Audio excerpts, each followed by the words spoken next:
Senate का election हुआ, PMLN Sindh 0, PMLN Balochistan 0, PMLN Khyber Pakhtunkhwa 0, PMLN मरकज़ 0।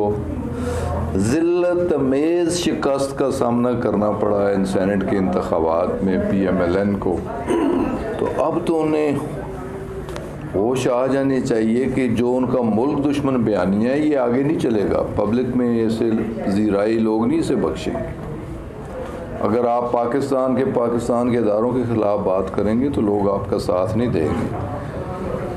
तो फिर इन इंतखाबात में एक यूसुफ रज़ा गिलानी जीते जैसे जीते, मैं उसकी चाहता, बड़े शादियाने बजाए गए, बड़ी मिठाइयाँ बांटी गई, तो जितनी वोटों से वो जीते उतनी वोटों से उनका PTM का उम्मीदवार हारा।